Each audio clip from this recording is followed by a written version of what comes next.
এই জন্য বলি মুসলমান, সুযোগ সব সময় আসে না, আর সবাই সব সুযোগ গ্রহণ করতে পারে না। কথা ঠিক কি? সবাই সব সুযোগটা গ্রহণ করতে পারে না। আপনারা যারা আসছেন অনেক বড় ভাগ্যবান, আপনারা যারা আসছেন অনেক বড় ভাগ্যবান। আপনাদের জন্য জান্নাত অনেক সহজ। সুবহানাল্লাহ বলেন। আল্লাহ পাক রব্বুল আলামিন ডাক দিয়ে বলেন, ওয়াসাবিউ ইলা মাগফিরাতিন মিন রাব্বিকুম ওয়া জান্নাতিন আরদুহাস সামাওয়াতু ওয়াল আরদ উইদ্দাত লিল মুত্তাকিন। রব্বুল আলামিন ডাক দিয়ে বলেন, দুনিয়ার মানুষ দৌড়াও বান্দা, তুমি আমার দিকে দৌড়াও।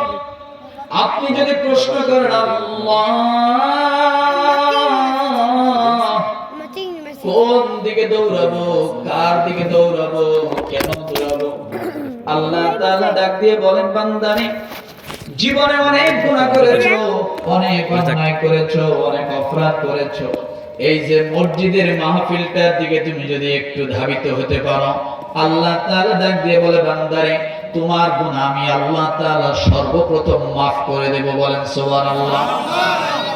তোমার গুনাহ আমি আল্লাহ সর্বপ্রথম maaf করে দেব। শুধু একটা ওসিলা, কি বলেন, শুধু একটা ওসিলা মাহফিলের দিকে যদি আসেন, এই তো একটা ওসিলা। আল্লাহ ডাক দিয়ে বলেন, ও বান্দা শুধু তোমার জীবনের গুনাহগুলো maaf না, আমি আল্লাহ তোমার জন্য যে ব্যবস্থা করে দিয়েছি, ওয়াজান্নাতিন আরদুহাস সামাওয়াতু ওয়াল আরদ, বান্দারে তোমার জন্য ৭ আসমান জমিন ব্যবধান প্রশস্তওয়ালা একটা জান্নাত আমি আল্লাহ তোমার জন্যই বরাদ্দ করে দিয়েছি। কেমন ওসিলা দেখেন আম্মা জানেন, আপনারা ভালো করে শুনেন। এক দেশের একটা রাজা, ওই রাজা ছিল মুসলমান।